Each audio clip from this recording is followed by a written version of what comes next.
Des panneaux comme celui-ci, si vous êtes déjà venu au Japon, vous en avez probablement pas vu. Et pourtant sur internet, ça pullule dans tous les sens. On peut les apercevoir devant des bars, des hôtels, des boîtes de nuit et certains restaurants qui sont peut-être excédés par les mauvais comportements des touristes. Ces établissements décident alors de jouer la carte de la facilité et de la xénophobie en affichant tout simplement à l'entrée Japanese only.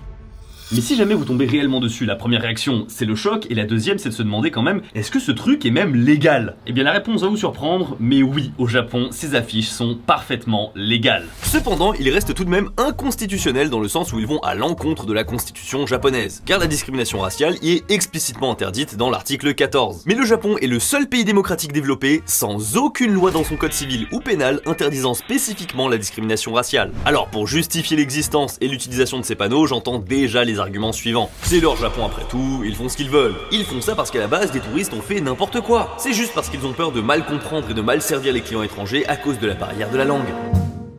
Et très honnêtement, je pensais ça aussi. Mais en vérité, l'apparition de ces panneaux interdits aux étrangers ou Japanese only remonte bien avant que le Japon accueille massivement des touristes. Et vous allez voir que les raisons et son histoire sont loin d'être aussi mignonnes. Oh non. Je m'appelle Louis-san et aujourd'hui je vous propose de découvrir 6 choses qui sont impossibles pour les étrangers au Japon et que pourtant les Japonais, eux, peuvent faire.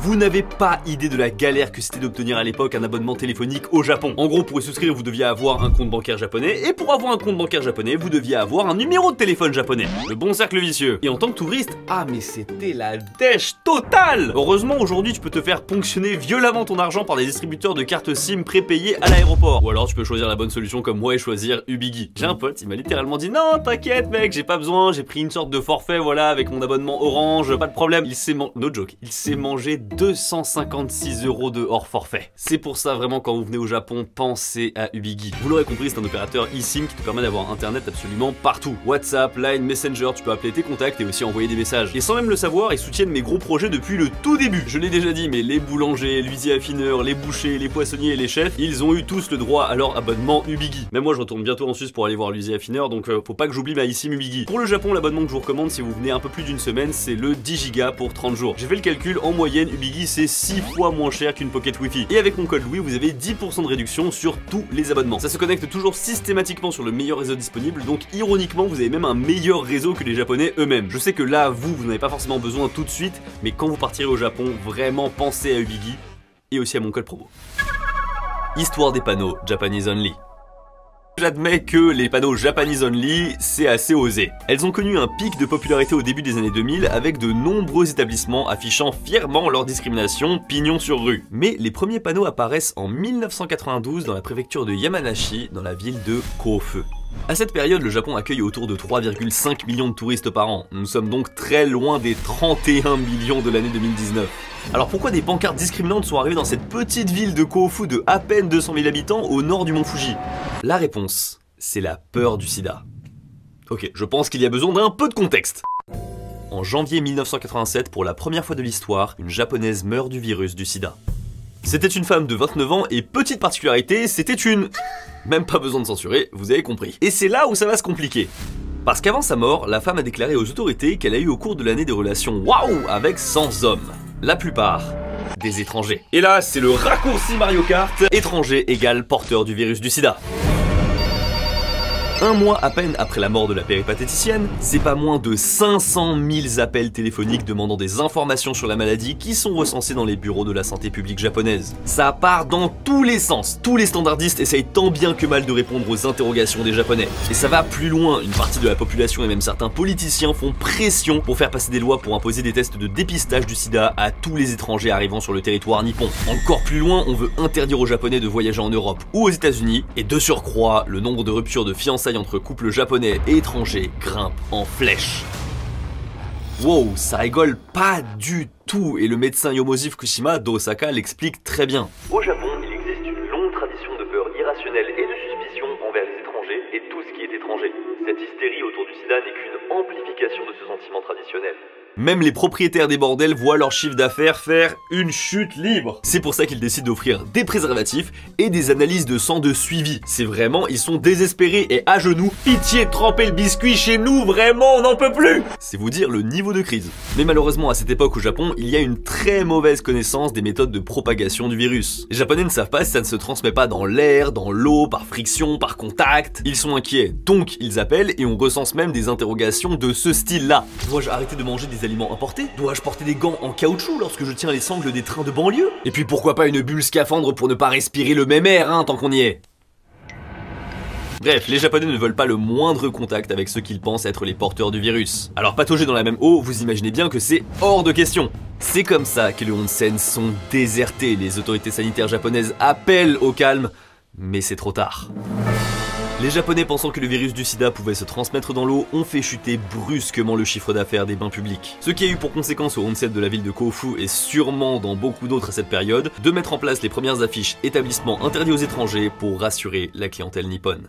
Voilà, maintenant vous avez le contexte de l'apparition de ces premières affiches. C'est beaucoup moins doux que on a peur de mal s'occuper des clients. Heureusement à Kofu, après que l'affaire ait fait la une des journaux nationaux, le département de la santé de la ville est intervenu. Il a exigé que les bains publics cessent d'exclure les étrangers et il a informé le public sur la manière dont se transmet réellement le virus du sida. C'est pas dans l'eau. D'ailleurs je sais pas si j'ai vraiment besoin de le préciser, mais cette crainte des étrangers était à l'époque totalement puérile. Car ce n'est pas les étrangers mais bien les Japonais eux-mêmes qui ont le plus ramené le virus du sida au Japon. Les milliers voire les dizaines de milliers de Japonais chaque année qui allaient en Corée, en Thaïlande, à Taïwan, aux Philippines pour vraiment faire du tourisme, ils sont peut-être pour quelque chose.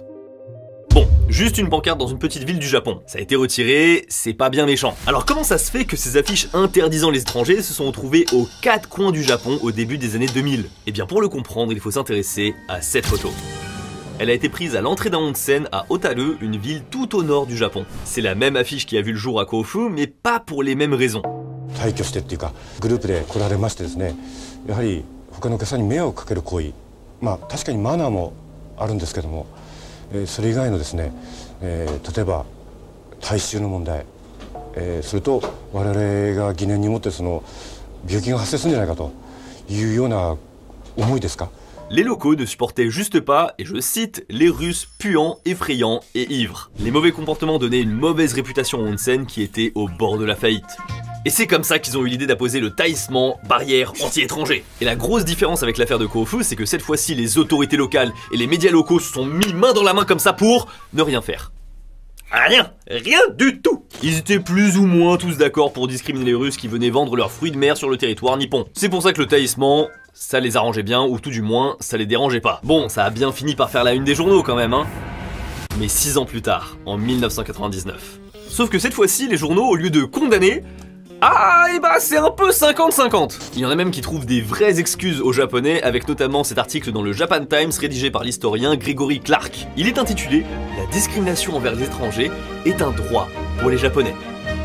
Au moins ça a le mérite d'être clair, hein. En faisant l'avocat du diable, on peut se dire au premier regard que c'est un mal pour un bien. Le commerçant, il était au bord de la faillite, il veut juste faire tourner son business. Et les Russes qui venaient, ils avaient vraiment un comportement inapproprié. Et puis il y a d'autres onsen qui sont disponibles aux étrangers, donc allons dépenser notre argent là-bas et on va pas râler plus que ça. Sauf que le véritable danger de ces pancartes, il n'est pas dans l'interdiction elle-même, elle est dans sa capacité à se multiplier. Lorsqu'on valide le fait d'apposer ce genre de panneau sur la base de rien, eh bien ça donne des idées aux autres. 1999, l'affaire Hotaru éclatant dans les médias et le panneau Japanese Only n'étant pas retiré immédiatement, les règles d'exclusion pour les étrangers se répandent dans tout le pays et dans tous les secteurs d'activité. Les bars, les discothèques, les cybercafés, les restaurants, les magasins, les hôtels, les agences immobilières, les écoles et même les hôpitaux. Les hôpitaux, vous voyez à quel point ça dégénère vite? Il est là le vrai gros problème de laisser ce genre de pancarte Japanese Only. C'est que le racisme devient une option pour n'importe qui et ces personnes n'auront à craindre aucune sanction. Surtout que ces pancartes, elles sont quand même basées sur la race et pas sur la nationalité comme elles le laissent sous-entendre. Parce que les japonais naturalisés ou encore les half comme moi qui n'ont pas une tête de japonais, eh bien je vous garantis qu'on aura beau montrer notre passeport, on ne pourra pas rentrer dans ce genre de lieu. 下の子は欧米系の外見ですから下のお子さんはダメです。でも上のお子さんはいいって言われました。 Alors les panneaux, est-ce qu'ils ont été laissés? Non. Le Japon ayant ratifié en 1995 un traité des Nations Unies contre la discrimination raciale, les tribunaux japonais n'ont pas d'autre choix que de combattre ces affiches, bien que comme je vous l'ai dit, elles ne soient pas strictement illégales. Donc en fait c'est surtout les réseaux sociaux qui permettent de mettre la pression et de faire bouger les choses. Encore en 2023, une affaire a éclaté à Okinawa où un restaurateur izakaya ne voulait pas retirer sa pancarte Japanese Only. Les autorités ont dû sévir et il a été forcé d'admettre ses erreurs. Mais encore une fois, comme c'est pas illégal, il n'y a aucune amende pour le commerçant. Après je vous avoue que même sans ces pancartes, il y a quand même pas mal de chemin encore à parcourir au Japon. Parce que sur l'internet japonais, c'est très facile de tomber sur des sites qui recommandent des onsen où il n'y a pas trop d'étrangers. Ou plutôt devrais-je dire, pas de chinois. Je recherche une auberge à Kusatsu Onsen ou Shima Onsen dans la préfecture de Gunma qui n'accueille pas les clients chinois ou coréens. J'aime me détendre dans les bains publics. Si vous le savez, faites-le moi savoir. Ouais, c'est pas tout le monde encore une fois, mais il y a du taf. Les métiers que les étrangers ne peuvent pas faire au Japon. Policiers, politiciens, juges, diplomates, membres des SDF, Self-Defense Force, voilà c'est les forces d'autodéfense japonaises. Bref, globalement on a les mêmes en France, c'est tout ce qui se rapproche de la fonction civile et de la sécurité du pays. Mais il y a deux autres professions que j'ai notées qui ont un traitement différent de celui en France. Pompier. Alors en France c'est très compliqué voire impossible de devenir sapeur-pompier professionnel en tant qu'étranger. En revanche on peut largement l'être en tant que pompier volontaire. Au Japon, pardonnez-moi l'expression, c'est un vaste écran de fumée. En fait, les étrangers peuvent devenir pompiers, mais ne peuvent pas intervenir dans toutes les situations. Ah, désolé, je suis pompier étranger, madame.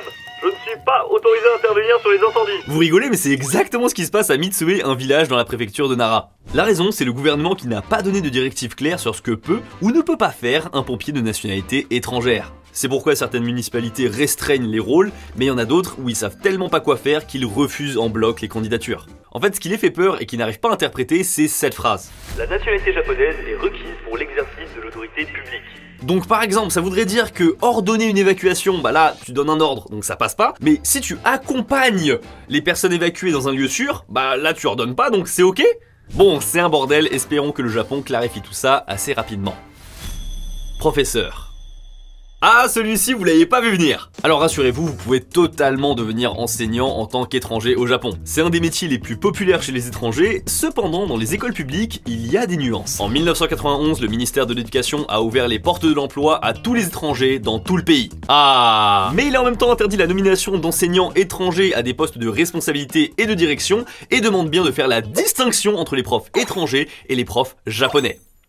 Ah, donc à examen égal et à ancienneté égale, les enseignants étrangers, ils sont privés de promotion ou d'augmentation de salaire par rapport aux enseignants de nationalité japonaise. C'est la mesure la plus progressiste et la plus discriminante en même temps que je connaisse. Dans les faits, il est donc impossible pour un professeur étranger de devenir prof principal dans une classe d'un lycée au Japon. Prof d'anglais, de maths, de sport, tout ce que tu veux, oui, mais monter dans la hiérarchie enseignante au primaire, collège et lycée, c'est mort. Alors comment le Japon arrive à justifier ça? Encore une fois, le problème c'est la phrase « La nationalité japonaise est requise pour l'exercice de l'autorité publique ». C'est toujours aussi flou, mais comme chez les pompiers, eh bien ça crée un plafond de verre. Heureusement, ça va pas mal bouger dans les années à venir, parce que les enseignants étrangers se battent justement contre ça. Et perso, j'aime beaucoup leur message. Comment demander aux élèves de dénoncer les discriminations si leurs professeurs eux-mêmes ferment les yeux sur ce qu'il se passe? Il reste encore un métier très précis qui n'est pas impossible pour les étrangers, mais qui est soumis à un système de quotas. Oui, un quota d'étrangers à ne pas dépasser, et est-ce que vous avez une idée de ce que c'est?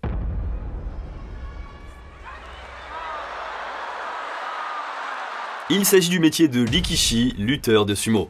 Soit dit en passant, le terme sumotori, même s'il est très utilisé en France, eh bien au Japon, c'est pas très bien vu de dire le mot sumotori. Le bon terme c'est rikishi ou encore osumo-san. En 1998, un plafond de 40 étrangers dans le sumo professionnel dans son ensemble est mis en place avec une limitation à 2 étrangers par écurie. Puis en 2002, ça change pour passer à un seul par écurie, mais sans limitation globale. Alors pourquoi, s'ils sont bons dans ce sport, pourquoi les limiter? Eh bien parce que c'est dur à avaler pour les Japonais de voir cette tradition vraiment purement japonaise se faire engloutir par les athlètes étrangers. Pour vous donner une idée, en 2013, il y avait seulement 7% d'étrangers dans le sumo professionnel, et pourtant, un tiers des places du top 42 étaient occupées par des étrangers. Est-ce que vous voyez la proportion? C'est gigantesque. Et dans le monde du sumo, ça va même encore plus loin parce qu'il y a un métier que tu ne peux carrément pas faire si tu n'es pas de nationalité japonaise. Pour les anciens athlètes qui veulent devenir des maîtres d'écurie, les oyakata, il y a une obligation d'avoir la nationalité japonaise. Et je le rappelle, si vous devenez japonais, vous êtes obligé de perdre votre autre nationalité parce que le Japon ne reconnaît pas de double passeport. Et c'est pour ça que ça devient un problème pour certains rikishi. Une légende du sumo d'origine mongole, lorsqu'il a changé de nationalité pour sa carrière, a vu ses parents rester au pays souffrir de harcèlement avec des phrases du style « Votre fils a vendu son pays et sa famille pour de l'argent. Vous avez vendu votre fils au Japon. Est-ce qu'on peut acheter une maison au Japon en tant qu'étranger? Ah, ça c'est le point que vous attendiez dans cette vidéo, et grosse surprise, oui, vous pouvez totalement acheter une maison en tant qu'étranger au Japon. Vous avez les mêmes possibilités qu'un japonais, vous paierez le même montant d'impôt et vous pouvez même faire hériter votre maison à vos enfants. Il n'y a aucune restriction en matière d'achat immobilier, et même plus fort, vous n'avez pas besoin de visa pour acheter une maison au Japon. Juste en tant que touriste, vous pouvez arriver comme ça et boum, acheter une maison. Oui, je sais, là vous êtes partagé entre la surprise et la volonté de m'insulter parce que j'ai mis littéralement 9 ans de chaîne YouTube sur le Japon à vous donner cette information. Mais asseyez-vous, prenez une tisane, ça va bien se passer. Parce que je sais ce que vous vous dites là au fond de vous-même. Elle est où la douille? Eh bien en fait, il n'y en a pas. Ou presque pas. Si vous achetez une maison en ayant tout l'argent nécessaire sur un compte bancaire, eh bien oubliez la douille. L'achat sera diablement facile. Non mais vraiment, hein, ça se fait en un claquement de doigts. Vous allez sur le site Semo, vous repérez quelques maisons, vous envoyez un mail à l'agence, elle vous répondra très vite, pas comme en France. Vous pourrez le plus souvent visiter la maison dès le lendemain, pas comme en France. Puis si elle vous plaît et que vous êtes le premier sur la liste, vous pouvez signer l'achat dès le jour d'après. Pas comme en France. C'est exactement ce qui s'est passé pour moi avec mon formidable agent immobilier de l'époque, faisiez ça. Mais je ne vous ai pas parlé du prêt. Parce que c'est là où ça se corse. Le prêt hypothécaire le plus populaire au Japon, c'est le Flat 35. 35 c'est pour 35 ans, et oui effectivement c'est beaucoup plus long qu'en France où le maximum c'est 25 ans. Mais ce prêt présente quand même beaucoup d'avantages. Il ne nécessite aucun garant, il est assez flexible, il a un taux d'intérêt fixe, et il ne nécessite pour y être éligible que de 3 millions de yens de revenus annuels, soit 1515 € par mois. Bingo! À une grosse centaine d'euros près, c'est le montant net du SMIC français. Bah alors, la vie est belle! C'est quoi le souci? Eh bien, pour un japonais, il n'y en a pas, c'est pour ça d'ailleurs que l'accès à la propriété est beaucoup plus facile pour un japonais qu'un français, mais pour les étrangers, il y a quelques conditions en plus. Vous êtes prêts?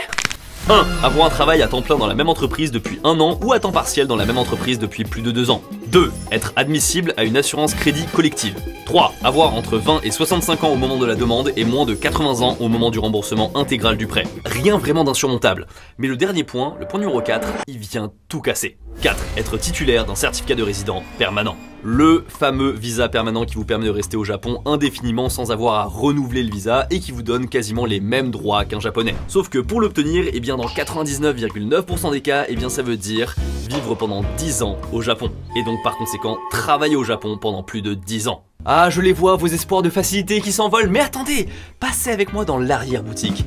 Peut-être qu'on va trouver un arrangement. Bienvenue dans l'arrière-boutique, non, pas de Yakuza et compagnie. Dans les faits, acheter une maison au Japon sans visa permanent, c'est possible.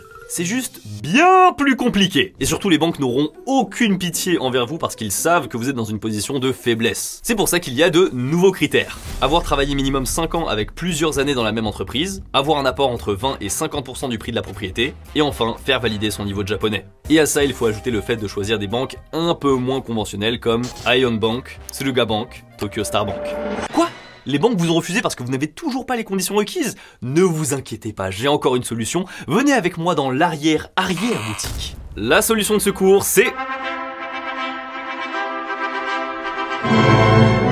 Ah bah écoutez, la maison au Japon, vous la voulez ou pas? Effectivement, si vous êtes marié à un japonais ou une japonaise, eh bien il peut se porter garant de votre prêt et donc vous n'avez plus besoin de visa permanent. Bon, j'ai compris, vous êtes toujours pas convaincu et vous voulez quand même vraiment votre maison au Japon et c'est pour ça que je vous propose de passer dans l'arrière-boutique. Les Akiya, littéralement maisons vacantes. Les Akiya, ce sont les fameuses maisons abandonnées dues au dépeuplement des campagnes japonaises. Je vous en ai déjà parlé, notamment parce que ça ne coûte rien. Et dans certains cas, c'est vraiment au sens strict. Rien. On vous propose de devenir propriétaire pour 0 yens. Et je pense que pour ce prix-là, normalement, je crois sans prêt, ça passe. Alors bien sûr, on est dans l'arrière-boutique, donc il faut faire attention aux petites lignes. C'est paumé, il y a beaucoup de travaux, et souvent il y a des conditions bien strictes sur le fait d'en faire sa résidence principale. Ce qui peut nécessiter un visa permanent, et hop, on retourne au problème initial. C'est pour ça qu'il y a 2 ans, je vous mettais beaucoup en garde envers les Akiya, mais la situation a pas mal changé. Depuis, il y a des entreprises qui aident les étrangers à obtenir des Akiya parce qu'ils ont vu justement que ça séduisait beaucoup cette clientèle. Ici, c'est le site Akiya Air qui est vraiment bien fait avec une map. Tu vois l'année de construction de la maison, son prix, la localisation, la superficie et tout ça en anglais. Et franchement, par moment, dans ces Akiya Bank, c'est comme ça qu'on appelle les regroupements de Akiya sur les sites, eh bien tu peux trouver des pépites. Et ça, surtout quand il n'y a pas de clause pour résider explicitement dans la Akiya. Ici, par exemple, vous voyez un couple de Français qui vivent pour le moment dans leur Akiya, mais qui prévoient de la rénover et d'en faire une auberge. C'est pour ça que d'une manière générale, ne prenez jamais quelque chose à 0 €. Ça, non, c'est trop beau pour être vrai, et bah c'est vraiment trop beau pour être vrai. Il va y avoir trop de conditions, donc je vous conseille plutôt quelque chose entre 30 000 à 100 000 euros. Après, les vrais braquages, ça existe aussi, hein. Par exemple, cet homme qui a eu cette maison pour 6 000 $. Bon, il a des toilettes turques, mais à ce prix-là, j'ai envie de dire, tu peux pas trop faire le difficile. Donc pour ceux qui souhaitent vivre au Japon, loin des grandes villes, et qui n'ont pas peur des travaux de rénovation, c'est une très bonne solution. En revanche, je vous conseille de vraiment bien maîtriser le japonais, parce que dans les campagnes japonaises, vous allez avoir besoin de bien communiquer avec le voisin pour vous faire bien voir. Après, techniquement, il devrait bien vous accueillir étant donné que vous venez repeupler le village. À moins que... J'y arrive enfin. Il existe un type de propriété, un type de terrain au Japon qui est pour un étranger impossible à obtenir. Il s'agit des terres agricoles. Ce n'est pas écrit explicitement que les étrangers n'ont pas le droit d'acheter des terres agricoles. C'est juste que pour ce faire, vous avez besoin de l'approbation du gouvernement local et de l'association des agriculteurs du coin. Et vous imaginez bien qu'ils n'ont pas trop envie de céder un terrain à un étranger. Mais quand même, des valeureux chevaliers ont réussi à en obtenir précisément 114. Ils ont une surface totale cumulée de 154 hectares. Et pour vous donner une idée, c'est la surface moyenne cumulée de 2 agriculteurs en France. Mais le Japon, alarmé par ces 154 hectares qui ont été cédés aux étrangers, décide de changer la loi. Depuis septembre 2023, les individus qui veulent obtenir des terres agricoles au Japon doivent déclarer leur nationalité. En surface, c'est pour protéger la volonté d'être autosuffisant dans le pays en termes d'alimentation. Mais bon, dans les faits, on sait très bien ce qui va se passer. Donc aujourd'hui, à moins d'être affilié à un grand groupe d'agriculteurs pour faire pression, je range ça dans la case impossible pour les étrangers. Étrangers interdits dans les Jichikai.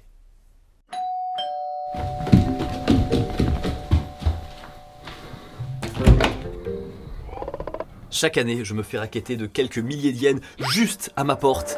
Et c'est avec plaisir que je les donne. Ah, je ne veux pas de problème avec le comité de quartier, le saint comité de quartier. Déjà, je suis catégorisé comme étant l'étranger propriétaire du coin, alors je ne veux certainement pas leur donner plus de grain à moudre. Après, avoir une tête d'étranger, ça a aussi ses avantages. Déjà, si je comprends pas quelque chose du premier coup, ils sont très tolérants, ils veulent bien me le réexpliquer. Et même si je comprends définitivement pas et que je fais exprès de pas comprendre, ils sont ok aussi avec ça, et surtout, ils n'essayent jamais de m'inclure et de me recruter dans leur comité. Effectivement, petit point, mais les non-japonais sont clairement exclus des petits comités de quartier qu'on appelle Jichikai. En théorie, c'est pas censé être le cas, et je pense même qu'il y en a pas mal qui en font partie. Il y a des étrangers qui font partie de Jichikai, mais encore une fois, c'est comme pour les pompiers et les professeurs, il y a un plafond de verre. On te laisse rentrer, tu fais 2-3 trucs, mais les postes de direction, c'est non. Heureusement, le comité de quartier, je vous rassure, il fait rien de fou non plus. Il s'occupe de transmettre les informations locales, nettoyer les zones de dépôt des poubelles qu'on n'aurait pas besoin de nettoyer si on utilisait les bennes à ordures et qu'on avait justement cette technologie qui permettait de mettre les poubelles à l'intérieur de récipients.